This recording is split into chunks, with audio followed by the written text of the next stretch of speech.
안녕하세요. 경영지도서를 연구하는 경영지도서입니다. 2018년 시장조사론 기출문제 다중회계 분석에서 다중공선성의 문제가 나왔습니다. 그리고 1표본 T검정이 최초로 출제가 됐고요. 약술로는 개념타당성, 패널조사, 표본조사, 전수조사, 그리고 할당 표본 추출. 자, 이렇게 문제가 출제가 됐습니다. 자, 먼저 다중회계 분석에서 이 다중공선성 문제가 나왔는데 이 문제가 참 좋습니다. 이 문제가 참 좋기 때문에 이 문제, 이게 지금 2018년도 다중회계 분석 문제예요. 문제 참 좋습니다. 이거 꼭 다시 한번 연습을 해 주시기 바랍니다. 참고로 이 다중공선성 문제는요 2013년도에 출제가 됐고 또 2018년도 요때 출제가 된 이후로 지금까지 출제가 안 되고 있습니다. 물론 이제 회계분석 문제는 그 이후로 이제 계속 출제가 되고 있습니다만은 요게 지금 다중공선성과 관련된 문제거든요. 이 다중공선성과 관련된 문제는 여기 2013년도하고 2018년도 요때 출제가 된 이후로 그 이후로 지금 출제가 안 되고 있어요. 그러니까 내년이 2024년이죠. 예, 출제가 될 때가 됐습니다. 그러니까 요 2018년도 요 문제 요거 잘 봐 보시기 바라겠습니다. 잘 봐 보셔야 돼요. 자, 문제가 어떻게 주어졌냐 하면 표 1의 다중회계 분석에서 변수 연령에 대한 단축 검증을 실시하고 그 결과를 해석을 해라. 자, 변수 연령에 대한 단축 검증을 실시를 하라고 그랬는데 유효확률이 0.238이 나왔죠. 자, p-value가 0.238이 나왔는데 이거는요 양측 검증 결과입니다. 따라서 단축 검증을 위해서는 요거를 2로 나눠야 돼요. 그래서 0.119로 해석을 해야 됩니다. 따라서 알파값 0.05의 단축 검증에서 p-value 0.119이므로 H0는 기각되지 못합니다. 따라서 연령과 시청시간은 연관이 있을 것이다 라는 대립가설은 지지되었다. 일단 H0는 기각되지 못했어요. 그 다음 두 번째 표 2의 단순회계 분석에서 변수 연령에 대한 단축 검증을 실시하고 그 결과를 변수 연령에 대한 단축 검증 이때는 유효확률 p-value가 0.079로 나왔죠. 예, 근데 이것도 마찬가지로 양측 검증 결과이기 때문에 단축 검증을 위해서 요거는 2로 나눠야 됩니다. 그래서 0.039예요. 그러면 이 0.039는요 알파값 0.05에서 0.039로 나올 때는 이때는 H0를 기각합니다. 따라서 연령과 시청시간은 연관이 있을 거라는 대립가설은 지지됐어요. 따라서 여기서는 예, 기각되지 못했는데 여기서는 기각이 됐습니다. 결과가 서로 다르게 나왔어요. 똑같은 연령인데 여기서는 기각되지 못하고 여기서는 기각이 됐습니다. 자, 그러면 이렇게 결과가 다르게 나눈 이유가 결과가 다른 원인을 설명하고 이를 확인할 수 있는 분석 방법 두 가지를 기술해라. 결국 다중공선성입니다. 독립변수들 간 여기서는 지금 연령하고 교육 수준이에요. 교육 수준이 높으면은 연령이 높으면 아무래도 교육 수준도 올라가겠죠. 이 둘 간의 높은 상관관계가 존재해서 추정회계 계수가 왜곡되는 현상 이게 다중공선성입니다. 자, 그러면 이 다중공선성을 분석하는 방법에는 뭐가 있느냐? 첫 번째 공차 한계, 두 번째 분산 확대 지수 이 두 가지가 있는데 이 공차 한계 요거 하나만 잘 알고 계시면 됩니다. 1-r 제곱으로 표시됩니다. 요 1-r 제곱으로 표시되는데 여기서 r 제곱은요 하나의 독립 변수가 다른 독립 변수들에 의해 설명되는 정도를 의미합니다. 여기서는 지금 독립 변수가요 연령, 동거 여부, 교육기간 요 세 개가 지금 독립 변수인데 요 세 개 중에서 연령을 종속 변수로 하고 동거 여부와 교육기간을 독립 변수로 하는 거예요. 이렇게 해서 다중회계 분석을 실시한 다음에 여기서 R 제곱을 찾는 겁니다. 이렇게 되면은 만약에 이 R 값이 커지게 된다라는 얘기는 연령과 동거 여부 교육기간 간에 높은 상관이 있다라는 얘기가 되는 거죠. 따라서 R 값이 커지면 커질수록 이 독립 변수들 간의 연관이 높다라는 얘기입니다. R 값이 커지면 커질수록. 자, 그러니까 이 R 값이 커지게 된다라는 얘기는 독립 변수들 간에 높은 연관이 있다라는 얘기죠. 그러면 R 값이 커지게 되면은 1-R 제곱 값은 작아지게 되는 거죠. 그러면 1-R 값 이게 공차 한계입니다. 1-R 제곱 값이 공차 한계이기 때문에 이 공차 한계가 작아지면 작아질수록 다중공선성이 커지는 거예요. 때문에 이 공차 한계 값은요 커지면 커질수록 다중공선성이 없는 겁니다. r 제곱 값이 커지면 커질수록 1-r 제곱 값은 작아지기 때문에 r 제곱 값이 커진다는 얘기는 독립변수들 간의 연관이 커진다는 얘기예요. 독립변수들 간의 연관이 커진다는 얘기는 다중공선성이 높다라는 얘기죠. 다중공선성이 높기 때문에 r 제곱 값이 커지게 되고 r 제곱 값이 커지게 되면 1-r 제곱 값은 작아져요. 따라서 공차 한계 값이 작아지면 작아질수록 다중공선성은 높아진다는 걸 의미합니다. 그러니까 이 공차 한계 값은 크면 클수록 좋아요. 0.1 이상이면 좋습니다. 분산확대 지수는요 공차 함수의 역수예요. 때문에 이 0.1이면은 역수기 때문에 10이 되죠. 그러니까 10보다 커지면은 공선성이 높은 거고요. 10 이하면은 공선성이 낮은 겁니다. 그러니까 얘 하나만 잘 알고 있으면 돼요. 얘 하나만 요 1-r 제곱이 특히 여기서 r 제곱이 뭘 의미하는지만 잘 알고 계시면은 됩니다. 그리고 요것도 꼭 알고 계셔야 돼요. 자, 다중공선성을 해소하기 위한 통계적 방법 4가지를 제시해라. 먼저 상관관계가 높은 독립변수 중 일부를 제거한다. 회귀분석을 실시를 하면은요. 그 SPSS든 뭐든 간에 회귀분석 직접 돌려보신 분 아시겠지만 상관계수표라는 게 나옵니다. 그 상관계수표 보면은요. 독립변수들과는 상관계수표가 쫙 나와요.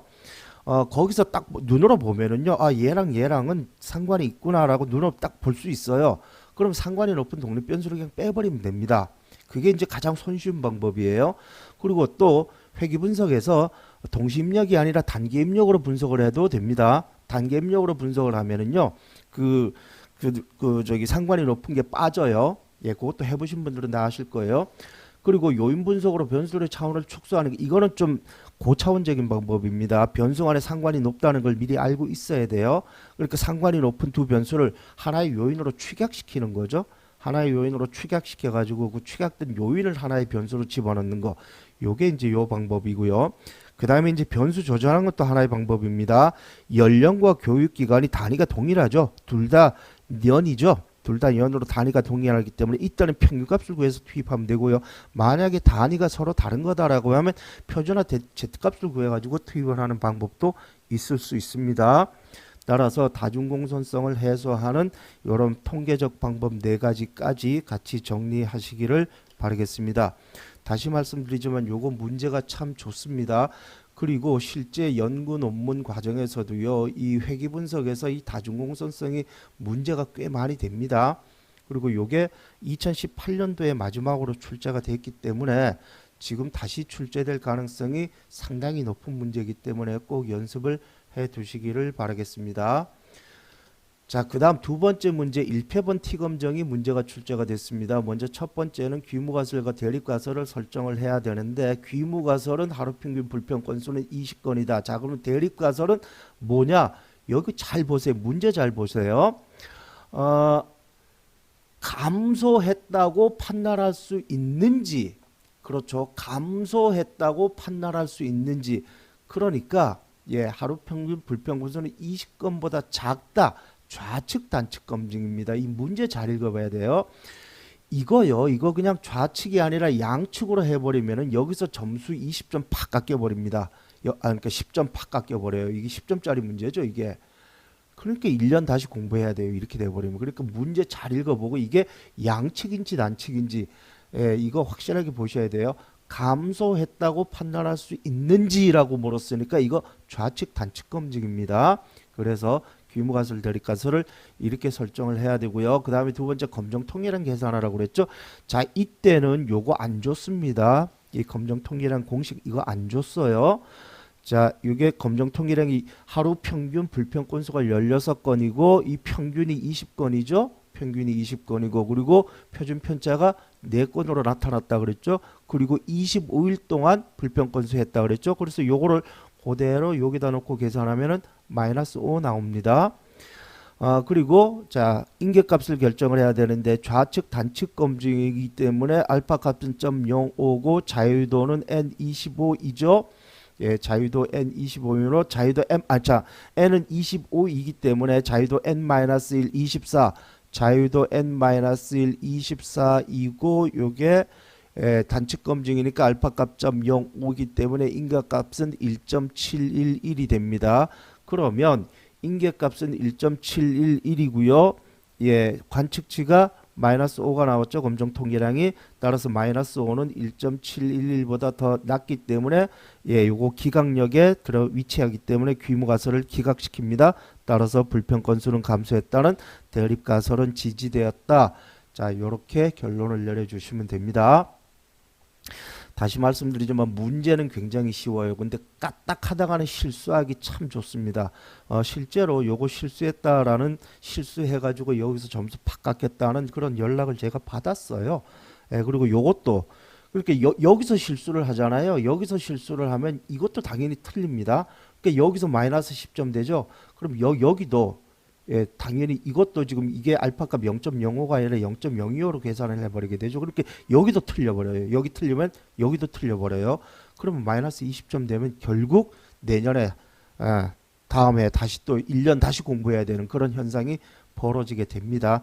그래서 통계 계산은 눈으로 절대로 계산을 하면 안 된다. 반드시 풀어봐야 된다라고 누누이 말씀드리고 있는 겁니다. 개념 타당성의 의미를 기술하고 개념 타당성의 세 가지 유형을 설명하시오. 추상적인 개념들 사이에서 정립된 이론적 관계와 이들 개념의 실제 측정값 사이에서 나타나는 수적 관계가 얼마나 일치하는가를 파악하는 거다. 그래서 개념 간의 이론적 관계를 측정하는 게 개념 타당성입니다. 세 가지가 있어요. 이해 타당성, 수렴 타당성, 판별 타당성 세 가지가 있는데 이걸 뭐 법칙 타당성, 집중 타당성이라고도 얘기를 합니다. 이해 타당성은요, 개념 간에 정립된 이론적 관계를 각 개념을 측정한 측정관에 이거요, 그냥 가설 검증하는 거라고 보시면 됩니다. 애사심과 직무 관계는 정해상관에 있다. 이거 가설이죠. 이 가설을 애사심을 측정한 근속연수, 직무 능력을 측정한 고가점수 간에 높은 상관이 나오면 이들 그렇게 가설 검증하는 그거다라고 보시면 돼요. 이게 이해 타당성이다라고 보시면 되는 거고요. 그 다음에 이제 수렴 타당성은요, 하나의 개념을 측정하기 위해서 여러 문항을 사용하고 그 측정값 간의 상관관계는 높아야 된다. 그래서 애사심을 측정하기 위해서 근속연수, 생산성, 봉급 이 세 가지 문항을 사용했다. 만약에 이 세 가지 문항이 애사심을 적절하게 반영하는 그냥 문항이라면 이들은 상호 높은 상관이 된다. 즉 확증적 요인 분석을 하면 이 세 개가 하나의 요인으로 축약이 돼야 됩니다. 그래서 수렴 타당성 검증할 때 이 확증적 요인 분석 가지고 검증을 해요. 그 사례가 그 논술 300 교재에 나와 있으니까 그거 보세요. 실제 논문에서도요. 거의 대부분 이 수렴 타당성 가지고 이 설문의 타당성 검증합니다. 그 다음에 판별 타당성 이거는 왜 하는지도 모르겠어요. 예를 들어서 애사심과 기업 규모가 서로 연관이 없는 개념이라면 근속연수와 종업원수도 낮은 상관 이거는 할 이유가 없는데 이걸 왜 하는지는 모르겠습니다. 이 판별 타당성 이걸 굳이 증명을 할 이유가 있나요? 뭐 이거 누가 봐도 서로 다른 건데 이거를 굳이 검증을 하는 그런 논문을 제가 본 적도 없고 이거는 왜 해야 되는지도 저도 잘 모르겠습니다. 어쨌든 뭐 저는 논문에서 이 판별 타당성 검증하는 걸 본 적은 없어요. 어쨌든 그렇죠. 애사심하고 애국심이 서로 다른 개념이라면 근속연수하고 태극 계양지수가 상관이 높을 리가 없겠죠. 뭐 그런 개념입니다. 그 다음에 이제 패널 조사의 개념, 패널이라고 하는 거는 계약을 맺고 지속적으로 자료를 제공하기로 약속한 소비자나 점포로 구성된 다시점 설계 표본 집단이다. 그리고 패널 조사는 이들로부터 이제 정기적으로 이러한 자료를 수집해서 그 변화를 추적하는 조사 방법이 패널 조사고, 반복적으로 자료를 수집하기 때문에 시장 점유율의 변화, 상표 태도의 변화, 기타 마케팅 변수들의 변화를 시간의 흐름에 따라서 파악할 수 있다라는 특징이 있고요. 대표적인 유형이 이제 소비자 패널이 있고 점포 패널이 있습니다. 기타 이제 전문가 패널, 임시 패널, 지속 패널, 순수 패널 이런 거 있는데 이건 다 잊어버리고요. 이 소비자 패널, 점포 패널 이것만 기억해 놓고 있으면 될 것 같습니다. 한계점이 있어요. 패널의 구성과 관리가 쉽지 않고 초기에 비용이 많이 듭니다. 그리고 패널의 대표성이 아무래도 패널이 소수일 수밖에 없다 보니까 대표성의 한계가 있죠. 그리고 유연성이 떨어질 수밖에 없을 거고, 이게 장기간 하는 거기 때문에 외생변수 혼란은 필수적으로 발생할 수밖에 없습니다. 자, 이렇게 패널 조사에 대한 특징을 정리해 두시면 될 것 같고요. 그 다음에 이제 표본 조사가 잘 쓰이는 이유 그리고 전수 조사가 불가능한 경우 두 가지를 제시하시오. 자, 표본 조사, 전수 조사는요 시간과 비용이 넉넉할 때는 전수조사, 부족할 때는 표본조사. 모집단 크기가 작을 때 전수조사, 클 때 표본조사. 모집단 분산이 클 때 전수조사, 작을 때 표본조사. 비표본 오차가 작을 때 전수조사, 클 때 표본조사. 측정 대상이 비파괴성일 때 전수조사, 파괴성일 때 표본조사. 조사 항목이 적을 때 전수조사, 많을 때 표본조사. 공개 여부, 공개해도 될 때 전수조사, 비밀을 유지해야 될 때 표본조사. 쫙 읽으면서 이해가 되시죠? 자, 그러면 표본조사를 많이 하는 경우는 어떤 경우에 표본조사를 많이 하느냐? 시간 비용이 부족할 때 표본조사를 하겠죠. 그리고 모집단 크기가 클 때, 그리고 모집단의 분산이 작을 때, 이런 경우에 표본조사를 주로 많이 하게 됩니다. 그리고 반드시 전수조사를 해야 되는 경우가 있어요. 측정 대상이 파괴성일 때는 이거는 전수조사를 하면 안 돼요. 예를 들어서 형광등 조사한다. 형광등을 조사를 하는데 전수조사를 하면은 나중에 팔아먹을 형광등이 남아있지를 않겠죠. 때문에 이런 형광등 같은 거 이런 거 조사할 때는 이 표본조사 할 수밖에 없습니다. 따라서 이런 거는 전수조사가 불가능합니다. 그러니까 샘플이 파괴성일 때는 전수조사가 불가능해요. 그리고 비밀을 유지해야 될 때도 이거 전수조사 하면 안 되겠죠. 따라서 전수조사가 불가능한, 물론 다른 것도 전수조사를 하면 안 되겠지만 특히 이 두 개 같은 경우는요 전수조사를 하면 안 됩니다. 이렇게 정리를 해 두시면 되겠고요. 마지막으로 이제 할당 표본 추출이 문제가 출제가 됐는데요. 할당 표본 추출은요, 연구자가 모집단을 몇 개의 세그멘트로 구분하고 각 집단의 표본수를 할당해서 비확률적으로 추출하는 방법입니다. 이게 할당 표본 추출이 비확률 표본 추출이에요. 그래서 일단 세그멘트, 그러니까 세분 집단으로 구분하고 난 다음에 거기서 비확률적으로, 즉 연구자가 임의로 추출한다는 얘기입니다. 장점은 층화와 판단 샘플링의 장점을 결합한 겁니다. 그리고 융통성과 유용성이 매우 높아요. 그리고 모집단에 대한 사전 정보가 없어도 가능합니다. 그리고 연구자가 주관적으로 여러 가지 변수를 활용해서 나름의 훨씬 정교하게 샘플링을 할 수 있다는 그런 장점이 있어요. 다만 이 연구자가 세그멘트가 많아지게 되면 시간 비용이 올라가고 표면 편향이 발생할 아무래도 이게 비확률 샘플링이기 때문에 표면 편향이 발생하는 가능성이 높아지게 됩니다. 그리고 층화 샘플링과의 차이점이 있어요. 요게 2021년도 요때 출제됐던 게 요 내용입니다. 층화 샘플링에서의 계층은 이미 구분되어 있는 집단입니다. 자, 예를 들어서 층화 샘플링에서 1학년 4,000명, 2학년 3,000명, 3학년 2,000명, 4학년 1,000명 대학교에서 이거는 이미 연구자가 뭘 일부러 구분한 게 아니에요. 이미 거기 딱 구분이 되어 있던 거예요. 요게 스타텀입니다. 요게 계층이에요. 이미. 그런데 할당 샘플링에서 세그멘트, 예를 들어서 이거는 연구자가 여기서 예를 들어서 경고생, 장학생, 경고생으로 나누겠다. 이거는 연구자가 인위적으로 세분하는 집단입니다. 아시겠죠? 그래서 층화에서의 계층은 이미 구분되어 있는 거고, 할당에서의 세그멘트는 뭐 경고생, 장학생으로 나눠서 내가 연구를 하겠다는 거는 연구자가 인위적으로 세분하는 집단입니다. 그리고 층화 샘플링은요, 각각의 계층에서 확률적으로 표본을 추출합니다. 그런데 할당 샘플링은요, 각 세븐대에서 비확률적으로 표본을 추출해요. 층화 샘플링은 확률 표본 추출이죠. 할당 샘플링은 비확률 표본 추출입니다. 그리고 층화 샘플링은요, 모집단에 사전 정보가 있어야 돼요. 그러니까 계층이 어떻게 구분되어 있다라고 하는 사전 정보가 있어야 됩니다. 근데 할당 샘플링은요, 연구자가 스스로, 즉 경고생, 장학생을 스스로 구분을 하기 때문에 사전 정보가 없어도 가능합니다. 그리고 층화는요, 하나의 요인으로 구분된 계층에서, 즉 1학년 몇 명, 2학년 몇 명, 3학년 몇 명, 이렇게 하나의 요인에서 구분된 계층에서 표본을 추출하면, 할당은 연구자가 다양한 계, 즉 장학생 중에서도 여자 남자, 경고생 중에서도 여자 남자, 이렇게 다양하게 세그멘트 시킬 수가 있다라는 장점이 있습니다. 요게 층화 샘플링과 할당 샘플링의 차이점이에요. 물론 이렇게 세밀하게 나와 있는 거는 이군이 교재에 이렇게 세밀하게 나와 있습니다. 나머지 최세열이라든가 이학식 교재는 이렇게까지 세밀하게 나와 있지는 않아요. 네, 이렇게 해서 이게 지금 2018년도 기출 문제죠. 2018년도 시장조사론 기출 문제 살펴봤습니다. 예, 시청하시느라고 수고하셨고요. 다음 시간에 또 2019년도 기출 문제 살펴보도록 하시겠습니다.